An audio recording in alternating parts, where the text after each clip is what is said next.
Subscribe करें और bell दबाएं ताकि कोई खबर रह न जाए।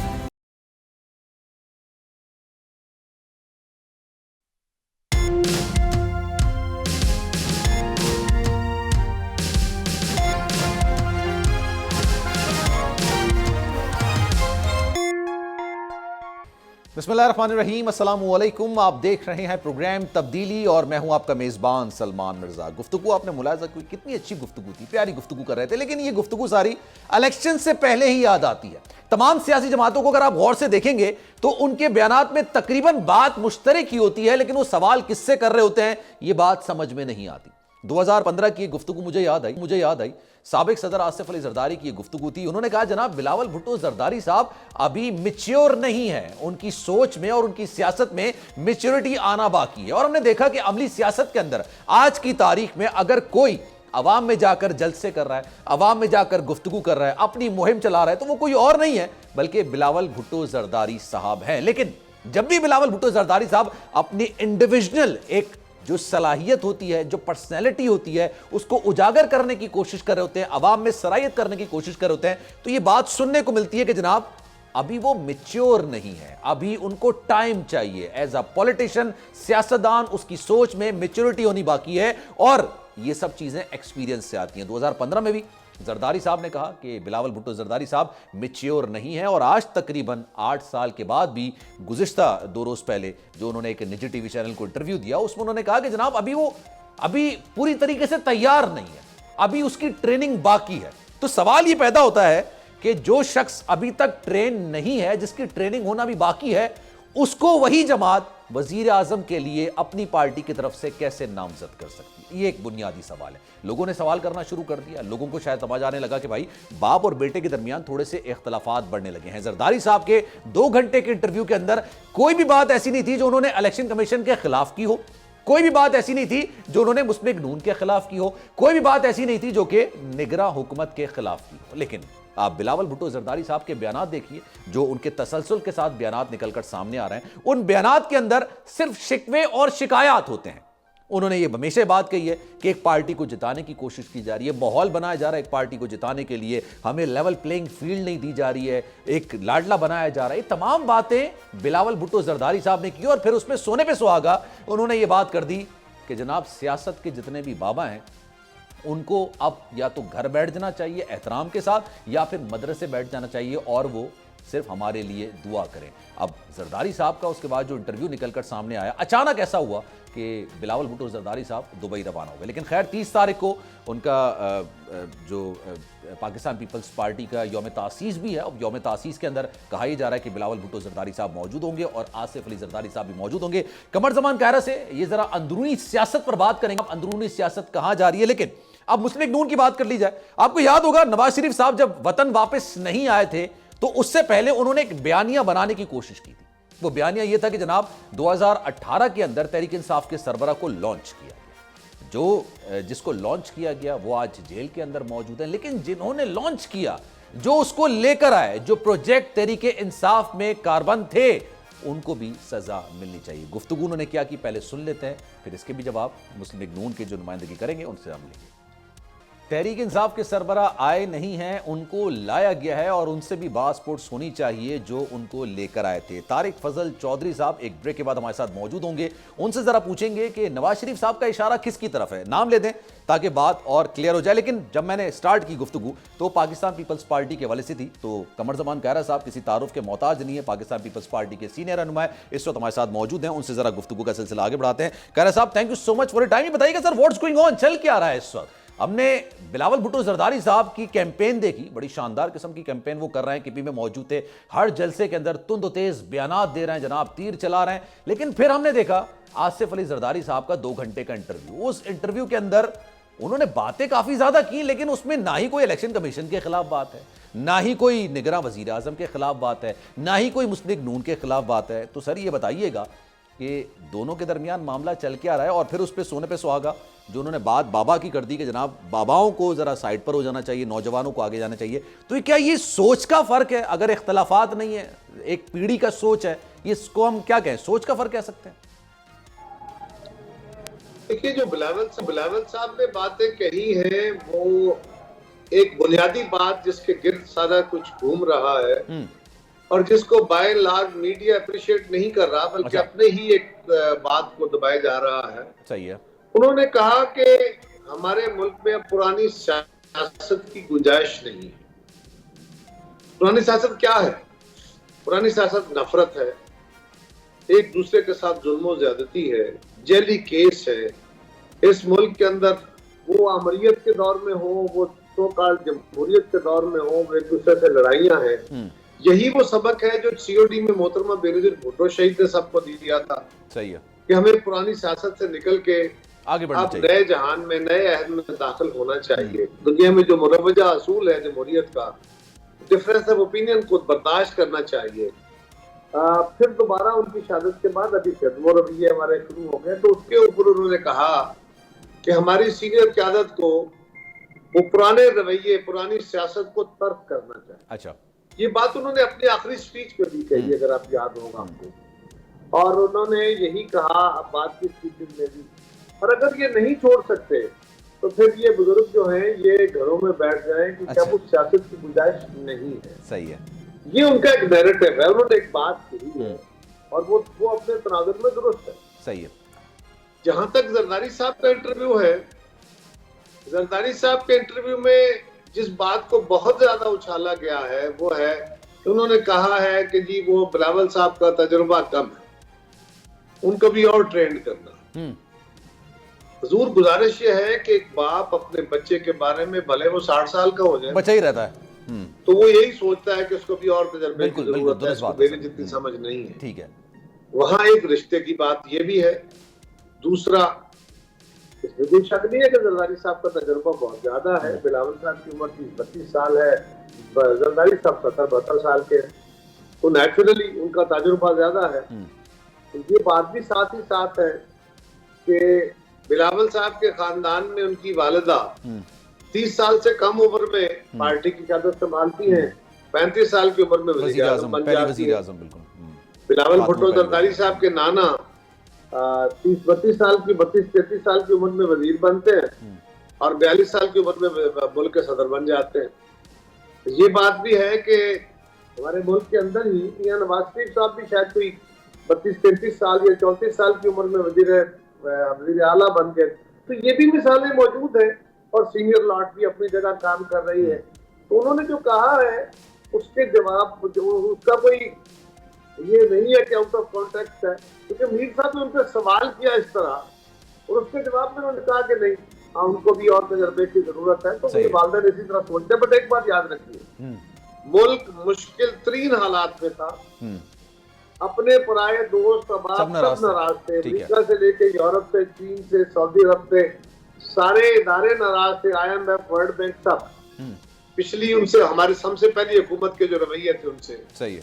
और उसके जवाब में वो मुल्क को संभालते हैं। मुल्क की क़यादत जब आती है तो वो वजीर खारजा बनते हैं और वजीर खारजा की डिमांड की थी मियां शहबाज शरीफ साहब ने कि बिलावल साहब आप वजीर खारजा बने। सही है।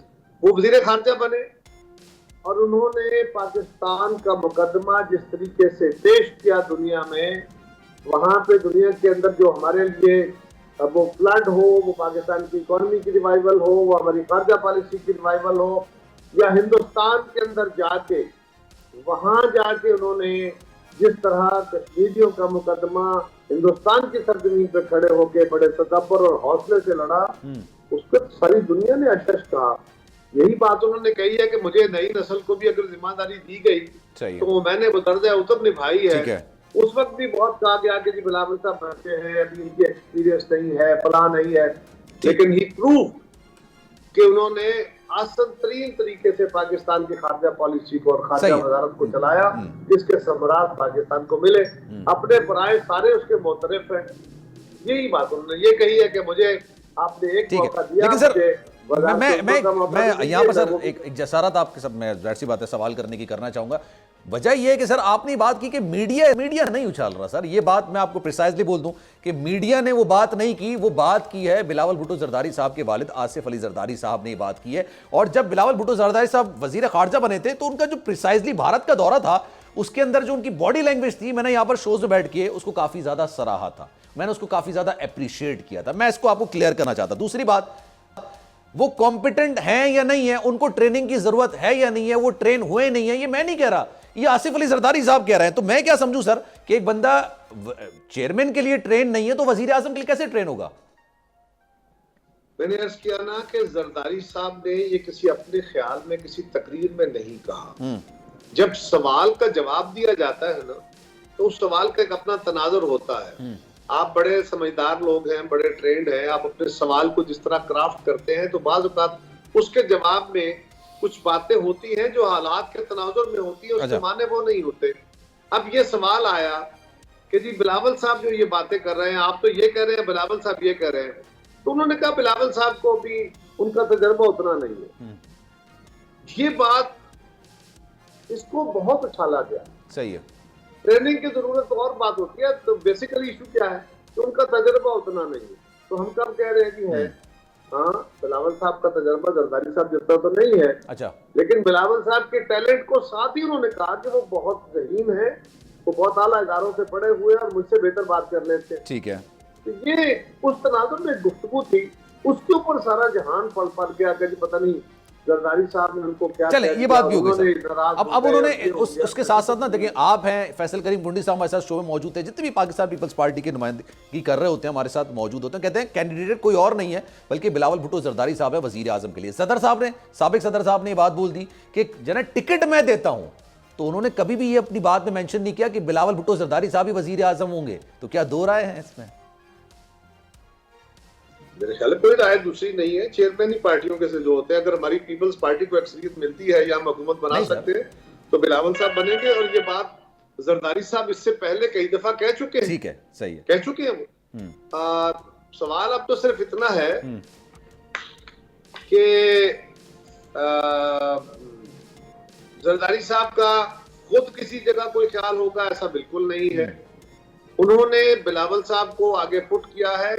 जो टिकट देने का इशू है ना, वो basically peoples party, Pakistan peoples party की पार्टी है, जो भुट्टो शहीद की पार्टी थी, जो बीबी शहीद की पार्टी थी। एक वक्त आया जब हमारी जमात को इलेक्टोरल प्रोसेस से बाहर निकालने के लिए जाओ ने ये हथियार इस्तेमाल किया और हमने पाकिस्तान पीपल्स पार्टी पार्लियामेंटेरियन बनाई। जब तलवार का निशान हटा दिया गया और पीपल्स पार्टी को कहा गया कि हम आपको इलेक्शन नहीं लड़ने देंगे, सही है, तो फिर हमने Pakistan peoples party parliamentarian register कराई और साथ ही उसका नया निशान तीर मिला।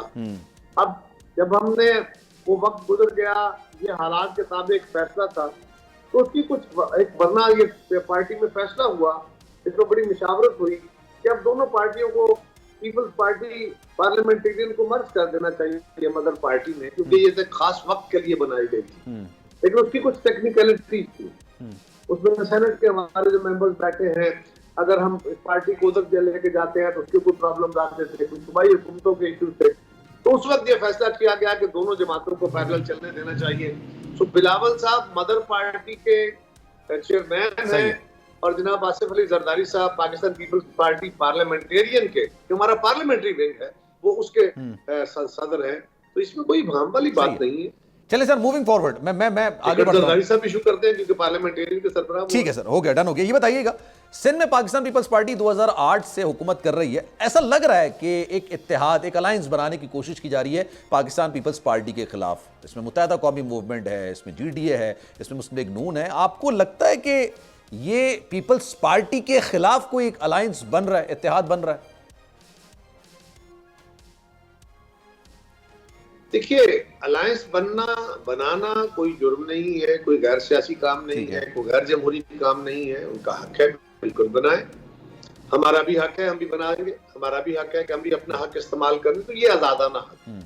लेकिन अगर कोई अलायंस बनाया जाता है, बाहर से बनाया जाता है, गैर सियासी कुव्वतों की तरफ से बनवाया जाता है, जिस तरह माजी में बनवाए गए, तो वो एक काबिल एतराज बात है। उससे मुल्क का भी नुकसान हुआ, जमहूरियत का भी नुकसान हुआ, सियासत का भी नुकसान हुआ। तो ये हमारा तहफ़्फ़ुज़ है, बाकी हर जमात का हक है। तो ये अलायंस सियासी लोग बना रहे हैं या गैर सियासी कुव्वतें बना रही हैं? आपको क्या लगता है?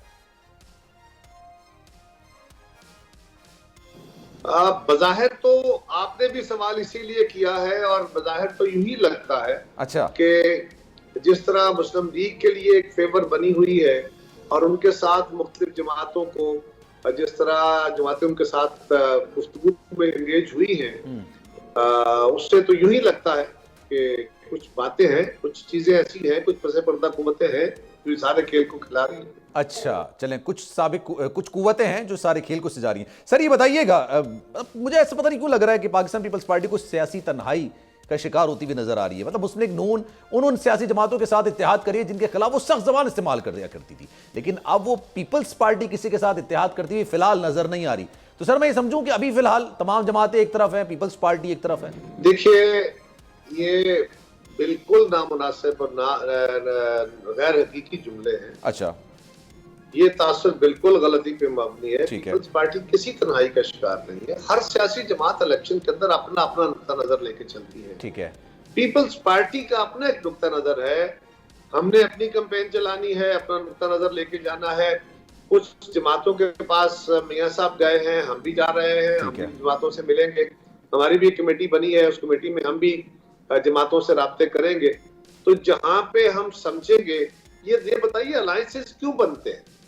इलेक्टोरल अलायंसेस हो या हुकूमतों के अलायंसेस हो, दोनों उसी सूरत में बनते हैं अगर आप समझते हैं कि हमें इसकी जरूरत है और हम अकेले ये काम नहीं कर सकते। मसलन इलेक्शन में आप किसी कुव्वत का मुकाबला करना हो तो आप इलेक्शन अलायंस बना लेते हैं, जिस तरह सिंध में हमारे खिलाफ बनाने या बनने या बनवाए जाने की कोशिश की जा रही है। और हुकूमत में इस तरह, जिस तरह माजी में हमारी हुकूमत बनी, इत्तेहादी हुकूमत थी, तो किसी एक जमात की अक्सरियत इतनी नहीं थी कि वो हुकूमत बनाती। इमरान खान साहब की हुकूमत भी इत्तेहादी हुकूमत थी, और उसके बाद हमारी हुकूमत जो बनी वो भी इत्तेहादी हुकूमत थी। तो ऐसे अलायंसेस भी बनाए जाते हैं। तो ये भी एक सूरत होती है। ये डिपेंड करता है कि इसको कहाँ कितनी जरूरत है। तो अच्छा सर ये बताइएगा, ये 18वीं तरमीम जो जरदारी साहब भी कहते हैं कि मेरा एक तोहफा है और मैंने इख्तियारात वापस किए पार्लियामेंट को, 18वीं तरमीम में सूबाई खुद मुख्तारी की वजह से आउट ऑफ नोवेयर मुत्तहिदा कौमी मूवमेंट ने बरमला इसका इजहार करना शुरू कर दिया है कि सूबाई खुद मुख्तारी के नाम पर जो है ना वो जो जमहूरियत निचली सतह पर मुंतकिल नहीं हुई है, और अब वो डिमांड कर रहे हैं कि जनाब जब भी जो भी हुकूमत बनाएगी उसके साथ हम ये कहेंगे कि 18वीं तरमीम में तरमीम की जाए। पाकिस्तान पीपल्स पार्टी किस पोजीशन पर होगी अगर 18वीं तरमीम में तरमीम करने की बात की जाने लगी?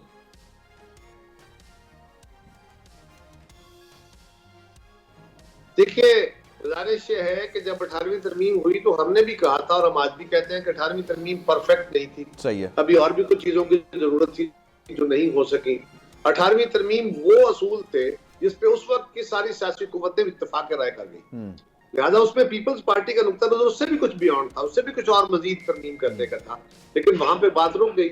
अब अगर कोई आने वाली हुकूमत इस अक्सरियत में होती है और वो समझती है कि वाकई इम्प्लीमेंटेशन में कोई प्रॉब्लम है, तो एक आइन के अंदर दिया गया तरीकाकार है, अगर कोई उसके उन समरात को जो फेडरेशन के हवाले से उनके बेसिक प्रिंसिपल्स है और अपनी ख्वाहिश के तहत या किसी की ख्वाहिश के तहत उसको स्लैश करना चाहता है, उसको कर्टेल करना चाहता है, तो पीपल्स पार्टी हत्तुल मकदूर उसको रजिस्ट करेगी। हाँ, अगर कहीं अमल दरामद में कोई प्रॉब्लम आया है, रेवोल्यूशन में प्रॉब्लम आया है, तो बिल्कुल उसके ऊपर बात होनी चाहिए, उसको दूर करने का कोशिश की जानी चाहिए, और ये देखना पड़ेगा कि क्या उस आईनी तरमीम के अंदर कोई हुक्म है कि वो डिलीवरी नहीं हो सकी जिसका जिक्र किया जा रहा है, या जो तरमीम के बाद हमारे इदारे हैं जिन्होंने ये काम करना था वहां कोई हुक्म है, इम्प्लीमेंटेशन में कोई हुक्म है। तो अगर इम्प्लीमेंटेशन में कुछ हुक्म है तो उसको दूर किया जाना चाहिए, और अगर कानून में कुछ हुक्म है तो उसको दूर। चलें sir, thank you so much Qamar Zaman car हमारे साथ भी आपके वक्त का। जनाब एक ब्रेक लेंगे, लेकिन ब्रेक से पहले जो पाकिस्तान मुस्लिम लीग नून के रहनुमा हैं वो अब काफ़ी ज़्यादा एग्रेसिवली बयान देने लग गए हैं। अच्छा, अभी तक उनका बयानिया समझ नहीं आ रहा, ये अभी अंडर कंस्ट्रक्शन है, लेट्स सी जनाब उनका बयानिया क्या बनता है। लेकिन एक बयानिया उन्होंने बनाने की कोशिश की थी, और वो उस वक्त की थी जब नवाज शरीफ साहब वतन वापस नहीं आए थे। और जो मैंने अपने इंट्रो में भी आपको बात की कि जनाब उन्होंने कोशिश ये की, उन्होंने कहा कि एक बंदा आया उसकी अपनी गलती तो थी लेकिन उसको लाने वाले भी थे, यानी तहरीक इंसाफ जो है एक प्रोजेक्ट थी और वो प्रोजेक्ट को लाने वाले, लॉन्च करने वाले भी थे, उनके खिलाफ भी कार्रवाई होनी चाहिए। सुबह में वजीर आजम था, रात में हाईजैकर बन गया, नवाज शरीफ साहब ये कह रहे थे। अच्छा, ख्वाजा आसिफ साहब ने एक बयान दिया, जरा वो सुन लेते फिर वापस आएंगे। आसिफ का ये बयान, अब इस पर बात करेंगे। तारिक फजल चौधरी साहब हमारे साथ मौजूद होंगे। क्या वाकई में अगर वो 2024 के अंदर लेट सपोज अगर हुकूमत बना लेते हैं तो तहरीक इंसाफ के सरबरा तो एक साइड पर, लेकिन उनको लाने वालों के खिलाफ भी कार्रवाई होगी। एक ब्रेक लेंगे, ब्रेक के बाद वापस आएंगे।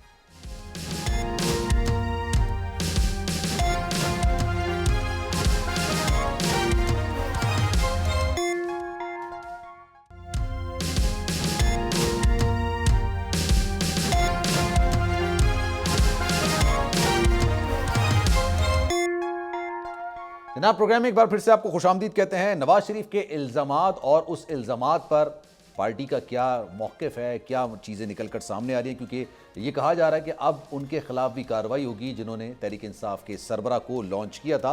तारिक फजल चौधरी साहब हमारे साथ मौजूद हैं और आज इस्तेहकाम पाकिस्तान पार्टी ने जनाब कामोकी में जलसा किया है। उन्होंने कहा है कि तकरीबन हमारा जो अब मंशूर है वो रेडी हो गया है, मैनिफेस्टो जो है वो रेडी हो गया है, टीम हमारी रेडी है और अब हम डिलीवर करना शुरू करेंगे। साथ साथ लाडले का भी उन्होंने जिक्र किया कि जनाब कोई लाडला नहीं है, लाडला सिर्फ पाकिस्तान है, पाकिस्तान की जो खिदमत करेगा वही आगे बढ़ेगा। तो महमूद मौलवी साहब से इस पर जरा बात करेंगे। Starting from you Tariq Fazal Chaudhry साहब, बहुत शुक्रिया आपके वक्त का।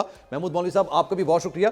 तारिक फजल चौधरी साहब ये बताइएगा, मतलब 2017 में जिसको लेकर आया गया, 2018 में लाया गया, ये बात आप लोगों ने नवाज शरीफ साहब के वापस आने से पहले भी की थी, लेकिन फिर ये बात कहीं पीछे चली गई थी। उसके बाद कहा जाने लगा कि नहीं जनाब, हम तो पाकिस्तान की खिदमत करने की बात कर रहे हैं, हम सारी चीजें भूलने की बात कर रहे हैं। और ये भी कहा गया नवाज शरीफ साहब की जानिब से कि मैं अपना जो मामला है वो अल्लाह के सुपुर्द करता हूं, मुझे किसी से बदला नहीं लेना। फिर जो बदले लेने की बात करते हैं, फिर कहीं ना कहीं दुरुस्त भी हो गए ना, क्योंकि आप लोग ये कह रहे हैं कि जनाब उनके खिलाफ भी कार्रवाई होनी चाहिए जिन्होंने पाकिस्तान तहरीक इंसाफ के सरबराह को लॉन्च किया। तो क्या अगर हुकूमत लेट सपोज बना लेते हैं, करेंगे उनके खिलाफ कार्रवाई? देखिए जी, इंशाल्लाह ताला जब हुकूमत आती है जो आप डिस्कस कर रहे हैं, ये बातें भी जरा बहस आएंगी और पाकिस्तान को किसी भी मरले पे किसी तरफ से भी अगर को नुकसान पहुंचाया गया है तो पाकिस्तान के अवाम भी जानते हैं और असल वो माफ नहीं करती, क्योंकि मुल्क का मफाद जो है वो आपको पता है अवलीन होता है। बिल्कुल।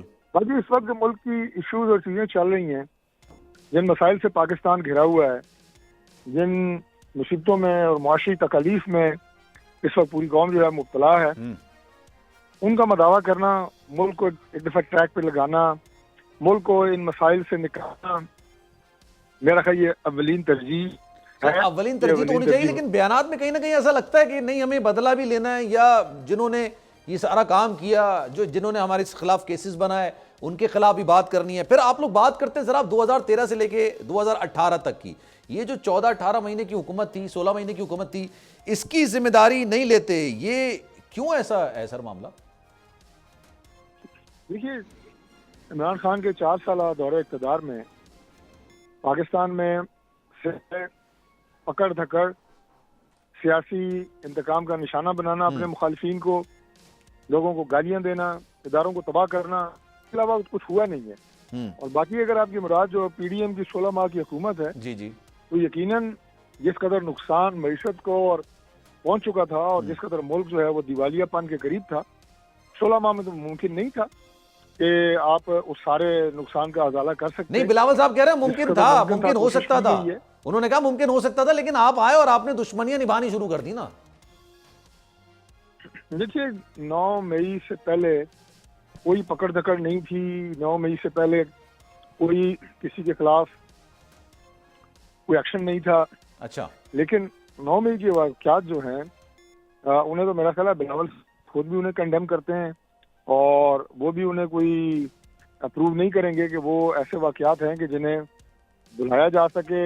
शहीदों के जो मज़ार हैं उनके ऊपर हमले हुए हैं, जिना हाउस पे हमला हुआ, कोर कमांडर साहब का जो घर है, तो आप अंदाजा लगाएं अगर इस तरह की कैफियत को पार्टी पैदा करती है तो वो तो सियासत तो नहीं है। और अगर इस मुल्क को आप छोड़ दें, फरामोश कर दें, तो आप खुद बताएं कि क्या मुल्क आगे बढ़ सकता है, चल सकता है? चले, ठीक है। मैं वैसे मेरा अपना पॉइंट ऑफ व्यू यही है, शुरू से जब जिस दिन 9 मई हुआ था उस दिन की मैंने ये बात सारी की थी कि जनाब आपने उनके खिलाफ कार्रवाई करनी है। यहीं पे बैठ के मैंने बाबंगे दोहली बात बोली थी कि जनाब जिन्होंने भी बाहर आकर अवामी अमलाक को नुकसान पहुंचाया उनको कानून के कठेरे में लाना चाहिए। खैर जनाब, अगर आप इजाज़त दें, महमूद मौलवी साहब को भी ज़रा शामिल गुफ्तगू करते हैं। महमूद मौलवी साहब, अस्सलाम वालेकुम सर। बड़ा ज़बरदस्त कामोकी में जलसा कर दिया, अब तो मंशूर वगैरह सब तैयार है, टीम भी तैयार है। टीम इतनी है जो हमें नजर आ रही है या मजीद लोग भी ज्वाइन कर रहे हैं आप लोगों को? बिस्मिल्लाहिर्रहमानिर्रहीम। देखिए, मजीद लोग भी ज्वाइन कर रहे हैं और ये टीम भी काफ़ी है और बहुत जल्द आपको कुछ और लोग जो है पंजाब में भी ज्वाइन कर रहे हैं और सिंध में इंशाल्लाह नेक्स्ट वीक काफ़ी ज्वाइनिंग्स होंगे। तो वो जो ज्वाइन करेंगे वो किस जमात से होंगे? वो देखें पीटीआई के भी हैं और कुछ जो है एक हमारा कुछ लोग दूसरे पार्टीज के भी हैं जो कि इंशाल्लाह ज्वाइन करेंगे और हम आगे इसको लेके चलेंगे। देखें लोग ये कहते थे कि जी हम जलसे नहीं कर रहे हैं, कुछ नहीं कर रहे हैं। अब आप देखें हम पंजाब में काफ़ी एक्टिव हो चुके हैं और हमारा मंशूर भी तैयार तकरीबन सारा है। फोकस पंजाब में क्यों है सर? आपका माशाल्लाह सिंध से ताल्लुक है, तो सिंध में इतनी प्रायोरिटी नहीं है इस्तेहकाम पाकिस्तान में? देखिए एक चीज मैं बता दूं, Punjab would be the deciding factor. अच्छा। जो भी जो है फेडरल की हुकूमत बनाता है, Punjab would is always a deciding factor. तो सर उसमें से उसको मद्देनजर रखते हुए जी जो है सारी पार्टियों का ज्यादातर रुझान जो है पंजाब होता है। दुरुस्त है सर, मैं ये बात मान रहा हूं, लेकिन वही वाली बात आ गई ना, 129 सीटें अगर मुस्लिम लीग नून ले जाएगी जैसा कि राना सनाउल्लाह साहब दावा कर रहे हैं कौमी असेंबली की पंजाब से, तो सर फिर आप लोगों को क्या मिलना है वहां पे? देखिए अगर 129 या 145 जो है पीएमएलएन ले जाएगी फिर तो किसी को कुछ नहीं मिलेगा। रियलिटी को फेस करना ये चाहिए। ख्वाहिश है उनकी। देखिए वो बोलते हैं ना ख्वाहिश का, तो मेरे ख्याल से इसमें हर आदमी अपनी ख्वाहिशात रख सकता है। देखिए ये चीजें रियलिटी को फेस करना पड़ेगा। रियलिटी में ये है कि नून लीग जो है 100 से नीचे सीट लेके जाएगी। अच्छा ठीक है ना? ठीक है। और अगर उनकी सीटें मैक्सिमम 100 से 100 नीचे, अभी कह रहा है। मैक्सिमम, वरना तो 100 से नीचे होंगे। अब मैं जो फिगर दे रहा हूँ मेरे ख्याल से इलेक्शन के बाद हम बैठ के इस पर डिस्कस भी कर लेंगे। देखिए एक चीज मैं बताऊं, आने वाली हुकूमत जो है ये मेरे ख्याल से सब लोग कह रहे हैं, अंदाज मुख्तलिफ है कि आने वाली हुकूमत इलेक्टेड नेशनल गवर्नमेंट बनेगी। आप देखें नवाज शरीफ साहब भी ये कह रहे हैं कि हम सबको साथ लेके चलेंगे, मुल्क की ज़रूरत है और मईशत हमें ठीक करना है, हम अकेले नहीं कर सकते। उनके भी स्टेटमेंट से आसिफ अली जरदारी जो कि काफ़ी सीजन्ड पॉलिटिशियन है, उनका अगर आपने इंटरव्यू देखा, उन्होंने भी बड़े क्लियरली कहा कि जी कोई भी जो है क्लीन और क्लियर मेजॉरिटी लेके नहीं आएगा, तो एक मखलूत हुकूमत बनेगी। लेकिन आपको लग रहा है सर पंजाब के अंदर, अभी आज लाडले का भी जिक्र जहांगीर तरीन साहब ने किया है, नून लीग को थोड़ा पेम्पर किया जा रहा है, मतलब उनको या तो आप समझ लें कि उनको थोड़ी एक्स्ट्रा सहूलियात प्रोवाइड की जा रही हैं, ऐसा आपको लगता है? कि पीपल्स पार्टी तो यही बात कर रही है ना। देखिए एक चीज मैं बता दूं, उसकी वजह ये कि वो बहुत टाइम बाद आए हैं और ख़ास तौर पे मैं कहूँगा उनके केसेस के को मद्देनज़र रखते हुए लोगों को तहफ़्फ़ुज़ात है। इसमें कोई दो राय नहीं है कि इतनी जल्द जो है कानून फैसला करना, जो कानूनी इदारों ने फैसला करना शुरू किया, ये होना तो सबके साथ यही चाहिए, इसमें कोई बुराई नहीं है। मगर अगर इस किस्म का इंसाफ एक गरीब आदमी को और एक आम आदमी को भी मिलना शुरू हो जाए तो ये बहुत खुशाइन बात है। मगर बदकिस्मती क्या है कि कुछ लोगों को इस किस्म का इंसाफ मिलता है और कुछ सालों जो है कोर्टों के चक्कर लगाते रहते हैं। तो इन चीज़ों को होना नहीं चाहिए। ठीक है। तो मेरे ख्याल से जो जहांगीर तरीन साहब और या बहुत से लोग जो कह रहे हैं लाडला या जो है पीपल्स पार्टी भी लाडला कह रही है, वो इस तनाजुर में कह वजह से कह रही है। पीपल्स पार्टी का एक और शिकवा भी है, मैं इसका जवाब ले लेता हूं जरा तारिक फजल चौधरी साहब से। वो उनका इल्जाम ये भी है कि देखिए साबिक वजीर आजम कहीं भी हैं, राजा परवेज अशरफ भी है, यूसुफ रजा गिलानी साहब भी हैं, खुद शाहिद खाकान अब्बासी साहब भी मौजूद हैं इस वक्त, जो कि साबिक वजीर आजम की लिस्ट के अंदर आते हैं। लेकिन साबिक वजीर आजम की हैसियत से नवाज शरीफ साहब को जो प्रोटोकॉल मिल रहा है वो बाकी लोगों को नहीं मिल रहा है। तारिक फजल चौधरी साहब, ये क्यों ऐसा हो रहा है और क्यों किया जा रहा है ऐसा? देखिए ये नवाज शरीफ साहब मुल्क के 3 दफा साबिक वज़ीर आज़म है, ये बात बिल्कुल दुरुस्त है। लेकिन उसके साथ साथ वो पाकिस्तान की सबसे बड़ी जो जमात है उसके सरबराह भी है। अच्छा। और जितना सिक्योरिटी मियां मोहम्मद नवाज शरीफ साहब, मैं ये कहूँगा कि सिक्योरिटी का ख्याल रखना जितना उनकी जरूरत है, आप जरदारी साहब को देखें, जरदारी साहब को भी बिल्कुल मिलता है, साबिक सदर और भी कई रहे हैं, लेकिन जाहिर है बिलावल साहब को भी मिलता है। पार्टी के जो पार्टी के लीडर्स होते हैं उनकी जरा सिक्योरिटी और सेफ्टी थोड़ी, उसके प्रोटोकॉल थोड़े डिफरेंट है। बाकी है तो किसी और को भी दिया जाता है तो हमें तो कोई एतराज नहीं। सर मैं आप ही की पार्टी के रहनुमा की बात कर देता हूं जो साबिक वजीर आजम रह चुके हैं, शाहिद खाकान अब्बासी साहब हमारे कराची में ऑफिस में भी आए थे, इंटरव्यू भी उनका, उनके साथ मैंने हैरत अंगेज तौर पे कोई सिक्योरिटी नहीं देखी थी, उनके साथ इनका एक सिर्फ ड्राइवर था। तो सर वो भी तो साबिक वजीर आजम है, उनको भी तो सिक्योरिटी मिलनी चाहिए जिस तरह से नवाज शरीफ साहब को मिल रही है। पीपल्स पार्टी के जितने साबिक वजीर आजम रहे हैं, उन्होंने सर्व किया है पाकिस्तान को, उनको भी वही सिक्योरिटी मिलनी चाहिए, प्रोटोकॉल मिलना चाहिए। देखिए शाहिद खान अब्बासी साहब आपके ऑफिस आए हैं, मैं तो हैरान हूँ कि वो ड्राइवर के साथ आए हैं, वरना शाहिद साहब जो हैं वो अकेली अपनी गाड़ी खुद चलाते हैं और इसी तरह मूव करते हैं। मुझे जितनी दफा भी सिंपल लिविंग वो कहीं बिल्कुल मिले हैं, किसी टीवी चैनल पे मिले हैं, दाएं बाएं मेरे भाई हैं, तो मैंने अक्सर तो सर इस्तेहकाक तो उनका भी है ना, उनको भी तो प्रोटोकॉल मिलना चाहिए ना साबिक वजीर आजम का भी मिल सकती है, उनका इस्तेहकाक है। अगर वो नहीं लेना चाहते या नहीं रखते अपने साथ सिक्योरिटी, तो इसका ये मतलब नहीं कि बाकी भी सारी अपनी सिक्योरिटी खत्म। अच्छा, मैं महमूद मौलवी साहब की तरफ भी जाऊंगा। मुझे नहीं पता महमूद साहब, अल्लाह उनको लंबी जिंदगी अता करे, क्या उम्र है उनकी, लेकिन आजकल बाबाओं का बड़ा जिक्र किया जा रहा है। बड़ा बाबा भाई साइड पर हो जाएं, बच्चों को जरा आगे आने दें, उनके लिए दुआ करें और सियासत अब नौजवान नस्ल को मुंतकिल कर दें। तो सर ये सियासत में तो कहते हैं ना, सियासतदान का जो तजुर्बा होता है वो उसकी असल उम्र होती है। आप क्या कहेंगे सर? देखिए मैं तो उसी उसमें आऊंगा, मेरे ख्याल से बुजुर्गों में मेरा शुमार छोड़ा होता फिर है सियासत लेकिन अभी तक अगर सारे बुजुर्ग सियासत छोड़ देंगे, देखिए नौजवान की बिल्कुल हमें जरूरत है, इनका जोश, इनका वलवला, इनकी हिम्मत, हमें सबको जरूरत है और इस मुल्क को जरूरत है। मगर अगर ये कह देना कि बुजुर्ग सियासतदान जो है वो घर बैठ जाएं, तो ये मेरे ख्याल से कुछ मदरसे में बैठ जाए मदरसे में बैठ जाए, कोई बात करने वाली नहीं है। और ये भी आप देखें ना कि एक जो है पॉलिटिकल पार्टीज एक गुलदस्ता होती है, इसमें बुजुर्गों का भी काम है, अधेड़ उम्र लोगों का भी काम है और नौजवानों का भी काम है। ये कहना है कि जी सिर्फ नौजवान करेंगे, तो चाहे किसी फील्ड में हो, देखिए मिलजुल के होता है। कोई ये नौकरी तो कोई नहीं कर रहा कि जी 60 साल का हो गया रिटायर हो जाए। तो फिर बिलावल साहब ने ये बात क्यों कही है और किसको कही है? मतलब मैं ये आपसे आपके ख्याल में, आप इतने सीनियर सियासतदान हैं, आपको लगता है जरदारी साहब की तरफ उनका इशारा है या नवाज शरीफ साहब की तरफ या मौलाना साहब की तरफ?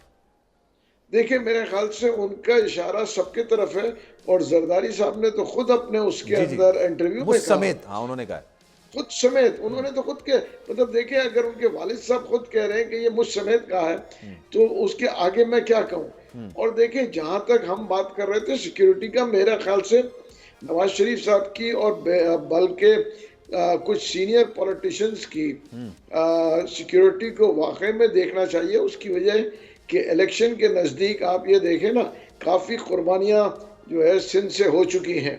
तो अब ये ख्याल रखना है कि अल्लाह ना करे कि कोई ऐसी चीज पंजाब से, अल्लाह ना करे, बिल्कुल हाँ बिल्कुल। तो इसलिए सिक्योरिटी में कहूंगा कि जो सीनियर लोग हैं उनकी सिक्योरिटी जरूरी है, जो कि एक सीनियर पॉलिटिशियन है, मतलब जो भी पार्टी के सरबराह वगैरह चाहे कोई भी हो, उनको सिक्योरिटी मिले। अच्छा सर, मैं आपसे ये भी पूछूंगा, लेकिन मैं पहले जरा तारिक साहब से इस बात का जवाब ले लूं, क्योंकि आप लोग इत्तेहाद अलायंस किसके साथ बना रहे हैं। लेकिन ये जरा जो बिलावल साहब ने बयान दिया, इस पर मैं तारिक फजल चौधरी साहब का भी टेक लेना चाहूंगा। सर आपकी क्या राय, ये जो सीनियर सियासतदान हैं उनको घर बैठ जाना चाहिए? कहते हैं जनाब सियासतदान की जो असल उम्र होती है उसका तजुर्बा होती है। बिल्कुल आना चाहिए जी, मैं बिल्कुल इसे सपोर्ट करता हूँ, बिल्कुल आना चाहिए। लेकिन देखिए ये एक ऑनगोइंग प्रोसेस होता है, कंटिन्यूअस प्रोसेस होता है। ये ऐसा नहीं होता जनाब के सारे बाबे जो हैं वो घर बैठ जाएं और एकदम जो है वो नई लॉट जो है वो टेक ओवर कर ले। ये ग्रेजुअल एक प्रोसेस होता है। हमारे कई सियासत में ऐसे नाम अगर मैं लेना शुरू करूं तो बहुत लंबी एक फहरिस्त है जो आज सियासत से रिटायर हो चुके हैं। बहुत बड़े बड़े नाम हैं, उन्होंने सारी जिंदगी सियासत की, बहुत अच्छी सियासत की, मुल्क के लिए बड़े उनकी खिदमात हैं, लेकिन आज वो सियासत में नहीं है। और दूसरी बात ये है, इस बात का एक दूसरा जवाब ये भी है कि जिन्हें आप कहते हैं कि जी ये बाबे हैं, उनके जो तजर्बात होते हैं वो भी आप ये कहें कि एक असासा होते हैं मुल्क, जो इस एक्सपीरियंस से वो गुजरे होते हैं। अभी मिनिस्टर बनेंगे तो यूनियन जो तजर्बा बने हैं किसी और को पाकिस्तान में नहीं है। तो ये सारी वो बातें हैं जो आप ये कहें कि उनको जरूरत होती है, लेकिन विद प्रोसेस अच्छा चले सर, change आगे होती है, बढ़ते वो हैं। ये तो natural- खैर अजराए मजाक मैंने बात की थी। 8 फरवरी को इलेक्शंस होने जा रहे हैं, आप बहुत कॉन्फिडेंट हैं कि आप लोग हुकूमत बना लेंगे। लेट सपोज अगर मैं इस बात को मान भी लूं कि आप लोग हुकूमत बना लेते हैं, तो जिसको ये उम्मीद होती है या जिसको ये यकीन होता है ना कि मैं हुकूमत बनाने जा रहा हूं, जिस पॉलिटिकल पार्टी को होती है, वो दूसरों के साथ अलायंस उस तरह से नहीं कर रहा होता, और कम से कम प्री इलेक्शन अलायंस तो नहीं कर रहा होता। तो सर इस वक्त आपको इत्तेहाद की जरूरत क्यों पड़ रही है, किस लिए पेश आ रही है, जब आपको यकीन है कि आप 8 फरवरी को फातेह की हैसियत से आएंगे?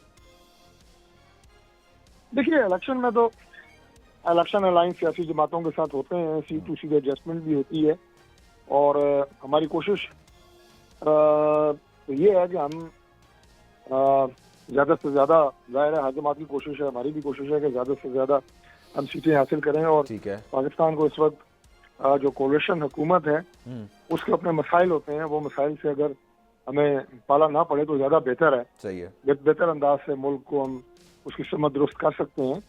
लेकिन ये पॉलिटिकल स्ट्रेटजीज होती हैं, इलेक्शन में तो अलायंस बनते रहते हैं। सर अनहोनी बात तो नहीं है, लेकिन मैं फिर आपसे ये बात करना चाहूंगा, ये प्री इलेक्शन इत्तेहाद जो होते हैं ना, वो इसलिए बनाए जाते हैं कि आपको यकीन होता है कि जनाब इस जगह से, इस हल्के से हमारा कैंडिडेट शायद नहीं जीत सकेगा, तो हम सामने वाले से अलायंस करते हैं, उसका कैंडिडेट जीत जाएगा, हम उसको सपोर्ट करेंगे। इसी तरह से प्री इलेक्शन अलायंस होते हैं। तो सर आपको लग रहा है कि आप इतने कॉन्फिडेंट हैं, तो फिर आपको प्री इलेक्शन अलायंस की जरूरत पड़ रही है ना? मतलब ये आप इतने कॉन्फिडेंट होने के बावजूद आपको इसकी जरूरत पड़ी है, इसकी क्या वजूहत है सर? शकूक व शुबात हैं आपके जहन में भी थोड़े? नहीं, ये अलायंस होते हैं, ये इलेक्शन से पहले भी बन सकते हैं, बाद में भी बन सकते हैं। और जैसे मैंने आपसे कहा कि इस वक्त जो चैलेंजेस हैं, अगर हम समझते हैं कि कोई जमात जो है वो उतनी कंसर्न्ड है, उतनी सीरियस है, और मुल्क को इन मसाइल से निकालने के लिए, तो इलेक्शन से पहले भी उनसे बात हो सकती है। ये आप ये कहें कि और पार्ट ऑफ चले हो सकती है, लेकिन ऐसी जमातों से जिनके बारे में आप सख्त अल्फाज इस्तेमाल करते थे, जिसको मतलब यूसुफ रजा गिलानी साहब जब सेनेटर बने थे, बाप पार्टी आप लोगों ने इल्ज़ाम लगाया था। फिर साजिद सैदरानी साहब जब सेनेट के चेयरमैन बने थे, तब आप लोगों ने बाप पार्टी पर इल्ज़ाम लगाए थे। बलूचिस्तान में आप लोगों की हुकूमत गई थी, तब आप लोगों ने ठीक ठाक इल्ज़ाम लगाए थे। सर उन्हीं जमातों के साथ अब अलायंस करने जा रहे हैं, तो अब क्या वाकई में आपने, जैसे नवाज शरीफ साहब ने कहा था कि मैंने अपना जो मामला है वो अल्लाह पे सुपुर्द कर चढ़ दिया, मैं सब कुछ भूल चुका हूँ, या फिर ये वाकई में अलायंस किसी के कहने पे बन रहा है?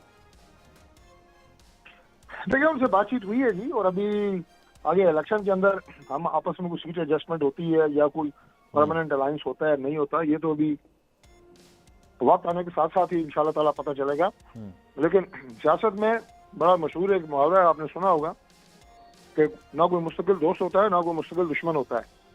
नाराजगियां भी चलती रहती हैं, इत्तेहाद बनते रहते हैं। चले फिर मैं महमूद मौलवी साहब की तरफ बढ़ूंगा, लेकिन फिर ये बता दीजिए मुझे, लास्ट ही बता दीजिए, पीपल्स पार्टी से भी फिर कोई खास नाराजगी तो नहीं होगी ना? इलेक्शन के बाद हो सकता है दोस्ती हो जाए। देखिए, हमारी कोई उनसे दुश्मनी थोड़ी ही है। हालांकि वो जो बयानात दे रहे हैं उनका हकीकत से कोई ताल्लुक नहीं है। हमारे ऊपर वो तंज के निश्तर बरसा रहे हैं, लेकिन हमने तो उन्हें कोई सख्त जवाब भी नहीं दिया। बिलावल साहब की कई जलसों में आप देखें, बराह रास्त उन्होंने हमारी पार्टी को निशाना बनाया, लेकिन हमारी किसी लीडर ने उनके खिलाफ बात नहीं की। तो आगे देखें इलेक्शन के बाद क्या सूरत हाल होती है। ठीक है, अलायंस की बात हो रही है सर, ये इस्तेहकाम पाकिस्तान पार्टी सर पंजाब में किसके साथ कोलेशन बना सकती है? क्योंकि आप खुद ये बात कर रहे हैं कि अब जो हुकूमत बनने जा रही है वो कोलेशन हुकूमत होगी, कोई भी सिंगल पार्टी मेजोरिटी इतनी नहीं ले सकेगी कि जनाब वो अपनी हुकूमत बना सके।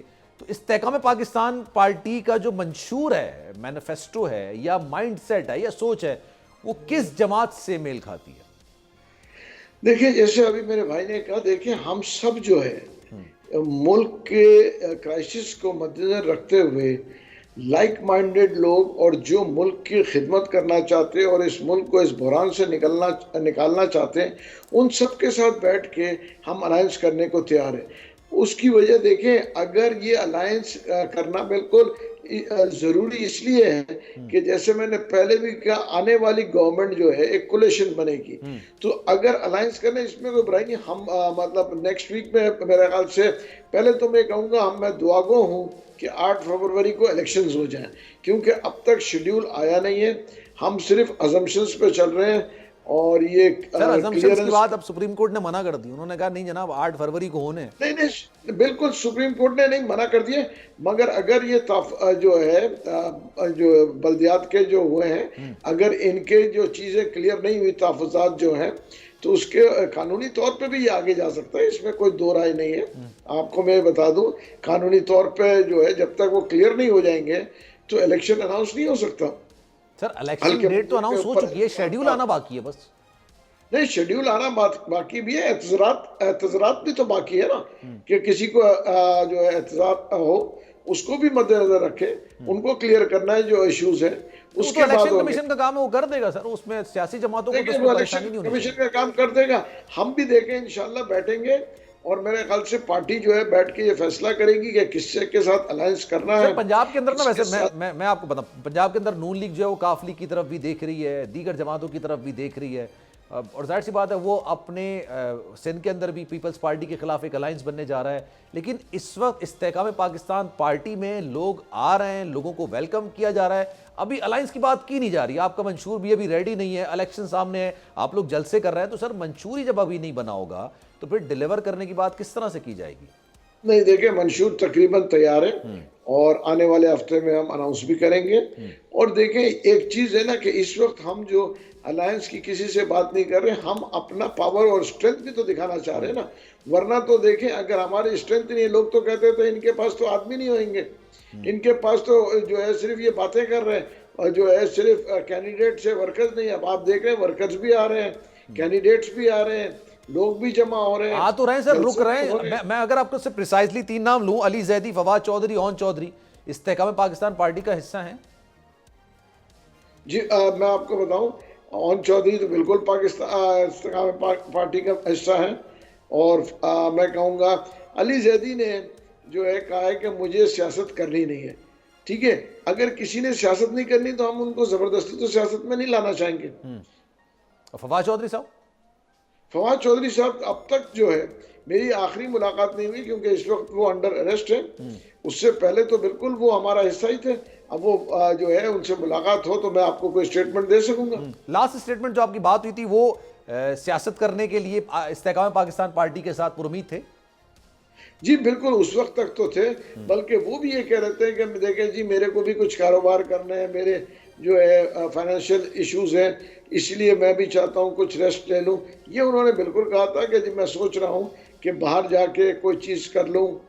मगर तो अगर अली जैदी साहब ने पार्टी को कंटिन्यू नहीं करना था, सियासत नहीं करनी थी, तो फिर ज्वाइन क्यों किया?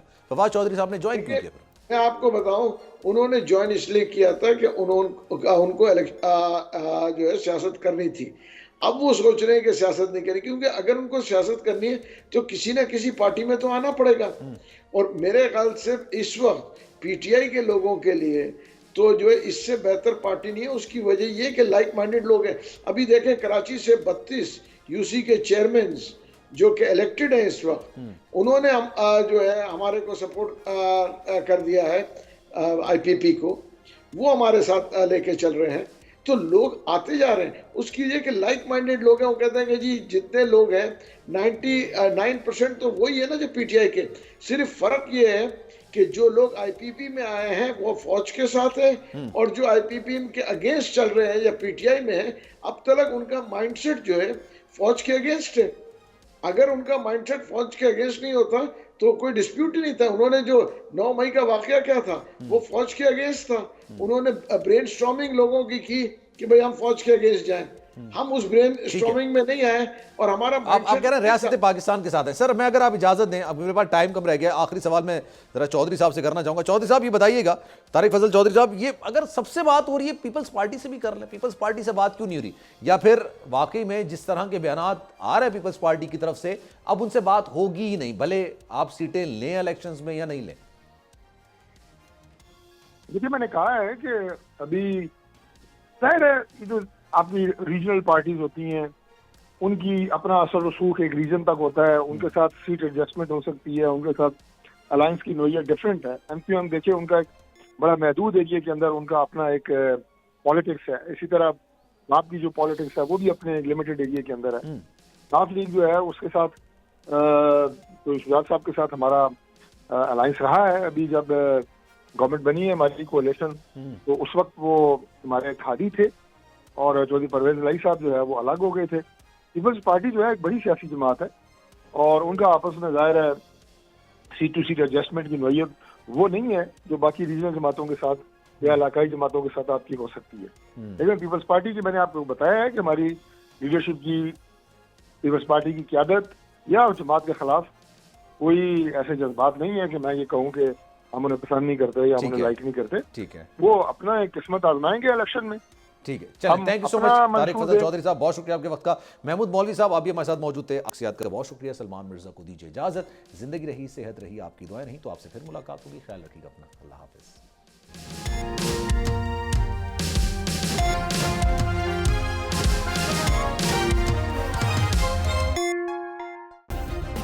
सब्सक्राइब करें और बेल दबाएं ताकि कोई खबर रह न जाए।